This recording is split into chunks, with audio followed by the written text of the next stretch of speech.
Hey, what's going on, YouTube? I am Carl. Here I am back. Sorry, didn't get this video out earlier today. Here we are on episode 6 of our channel. Great to have you all watch it. Don't forget to like and subscribe to the channel. Yeah, you like the where we go. Let's do the fruit snack box right there. So we don't have sponsors, so I'm just pointing out the fruit snack right here. There, right there. It's fine. I throw that in there. Let's get to baseball real quick. So the American League is set now as far as the playoffs. What's going to happen is Tampa Bay missed out. They got eliminated last night. Yankees are going to play the Athletics. It'll be Oakland at New York. If Oakland catches New York, it'll be at Oakland. So, but it will be the Yankees and Athletics playing for that wild card spot, that fourth spot, and then the winner of that will face Boston. Cleveland and Houston will be playing in the other series in the American League. So those are your five teams coming out of the American League. Hell of a season for the Tampa Bay Rays. Kevin Cash, I think, should be in the running for manager of the year. Seattle just missed out. I mean, they got eliminated last week. Maybe a little too much too late, but it's baseball. I love this time of October. We're in football season. We got baseball, college basketball starting up here pretty quick. So is the NBA and hockey. So all these sports are kind of coming to fruition, either ending or starting up. So that'll be cool. The National League. Atlanta's already clinched the National League East. Still in the running is for the National League Central. The Cubs are up. You still got St. Louis and Milwaukee, who hold the last two wild card spots. I think as of last night, Colorado was a game behind, and the Dodgers are leading the National League West. I kind of said earlier on in the episodes that I thought the Dodgers would make a run. I thought they'd be a wild card. A little vested interest for Colorado. We've got some family in Colorado that roots for the Rockies, so I'd like to see the Rockies get there. But hell of a season to turn around for St. Louis to get up there. Milwaukee, I think as of last night, Monday night, not tonight. I haven't really checked it. Milwaukee had a 2-game lead on St. Louis, so pretty much kind of a guarantee that the Cubs might get that National League Central. They are 3 games up as of Monday night, on top of Milwaukee and St. Louis. A couple of notables in baseball this year: Mike Scioscia's last year with the Angels of Los Angeles. Of course, they were the Anaheim Angels when they won the World Series back in 2002. This will be his final season. Will be greatly missed. It'll be interesting to see who is the front runner for that team. The Rangers fired Jeff Bannister, their manager, so they will have a new manager next year. I read tonight Cincinnati is looking at former Red Sox manager John Farrell. He won the World Series for the Red Sox back in 2013. And there should be a change in Baltimore for a team that's only won 45 games as of yesterday. It's still a little bit left in the season to go. Out of a 162 game schedule, you only win 45. I think that Buck Showalter is on his way out as well. Uh, what else? That's about it. We'll cover next week. We'll cover more in depth on the playoffs. I think the first wild card game is going to be on Tuesday, so I'll make a prediction of who I think could go to the World Series. So more on baseball next week. Also next week, and I'll bring this up to you before I go. I'll talk about hockey. Hockey season is starting up. NASCAR. We will be going into the round of 12. Obviously, college football, NFL is going to be a given, and then, like I said, baseball. So, we get into the college football part of the program, and there were some pretty good upsets this week as far as Virginia Tech losing on the road to Old Dominion. Josh Jackson is likely out for the season with a broken tibia. Boston College loses to Purdue on the road. Many people thought Boston College could be a surprise pick out of the ACC to really contend this year. Losing at Purdue. Oklahoma State loses at home against Texas Tech. Texas Tech is now ranked for the first time in a few years.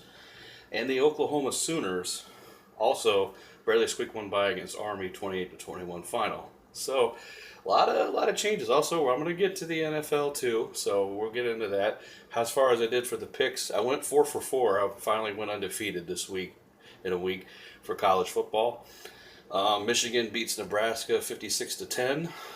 Texas beats TCU 30-16. Stanford pulls it out at the end to beat Oregon 38-31 in a game that I watched. Also a good coup. Shout out to Wisconsin for pulling it out against Iowa. Much needed win for the Badgers. Washington beat Arizona 27-20. And then, of course, one of my favorite teams to ever root for, the Ohio State Buckeyes, beat Tulane 42-6 in Urban Meyer's return. Surprise. So we go look forward to next week in college football. 5 games that I got written down here that I think are pretty intriguing. First off, it'll be the Saturday night game, which everybody's talking about. Ohio State, Penn State. Big playoff implications there. Pretty much, when I seen this come out in the schedule, I circled this one. I knew this was going to be a pretty big game. For West Virginia is at Texas Tech. Both teams are ranked. West Virginia is looking really good. Texas Tech, obviously ranked for the first time in a while. Stanford at Notre Dame, the 7 and the 8, is playing. I got Ole Miss and LSU, not just because I think that's always a good matchup for LSU. We're going to see where LSU is at. I'm still not quite sold on them yet. I'm quite sold on that defense of the LSU Tigers. The quarterback, I'm still kind of questioning about, but I think this will be a good test for them at home. And then Oregon is playing California. California is ranked 25th in the nation. It's interesting to see how Oregon will bounce back. So we're going to do Ohio State, Penn State last. I like West Virginia to win on the road in Texas Tech. West Virginia, great quarterback with Greer, Will Greer, used to play for the Gators. Texas Tech, I think we see a lot of these teams get into the top 25 for the first time in a little while. Some of these players have never been in the top 25. They might be full of themselves. They think that they're good, but they think that they're great, but they're only good. So that's kind of my philosophy on it. So I'm taking West Virginia over Texas Tech. I got Stanford beating Notre Dame. I think that's going to be a close game. It could go either way. So, but I like Stanford in that one. Resiliency in that game against Oregon, how they won that game. I will take LSU at home to beat Ole Miss. I just want to see how this quarterback for LSU plays. Oregon at California, another example of like Texas Tech. California has been ranked in a while. I think Oregon bounces back and beats California. And then the beauty of them all, the 8 o'clock game will be Ohio State, Penn State, and I take Penn State to beat Ohio State in that one. So, other good games going on too. Like I said, subscribe, comment if you want me to talk about certain teams. There was quite a few people that mentioned that they wanted me to talk about certain things this week. That's why I brought up a couple of outside topic things that I wanted to say. Let's get to NFL, and then we'll kind of wrap this up a little bit because I got a big jam-packed show for everybody next week with 5 different sports, and then in case if anything pops up in the news, I'll talk about that. But I don't have any news items this week. Only that continue to pray for those in the Carolinas again. We'll be thinking about you. So, all right, for the NFL, I did get the upset. Finally, the Browns win for the first time since Christmas Eve 2016. They beat the Jets 21-17. I didn't get the Cincinnati-Carolina game, but Carolina did win 31-21. Rams beat the Chargers 35-23. An interesting battle there. I think the Chargers had the offense to keep up with them. I just don't think they had the defense. And one of the surprising results of this early season was the Detroit Lions winning, and not so much them winning, but how they won and beating the New England Patriots 26-10. So, first time since 2013 that the Lions get a 100-yard rusher, and that was the rookie from Auburn, Kerryon Johnson, who gets the 100-yard rushing performance. Also, Blunt had a pretty good game on the ground for him as well. Not as far as yardage, but just how they were able to really control the line of scrimmage against New England. Then, of course, last night result, Pittsburgh beats the Bucks 30-27. So I went 3 out of 5, and I finally got my upset pick for the year. A couple of things worth mentioning about the NFL this week. A surprise win for the Buffalo Bills, beating the Minnesota Vikings 27-6. Sorry, Vikings fans. That was probably one of the most startling results of this young season. Jacksonville losing to Tennessee. I looked at that as a game I could have picked. It's a division matchup. Both teams were playoff teams a year ago. I know Tennessee has a new head coach, but they know each other very well. I'm not surprised on the result. I'm surprised with the score. It was only 9-6. So both teams got their defenses working.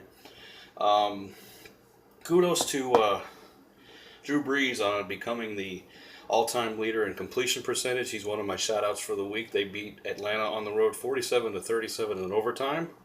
Another good thing worth mentioning about the Buffalo Bills also was Vontae Davis last week quit at halftime and saying that he wasn't, quote unquote, it wasn't in him anymore. He didn't feel like playing.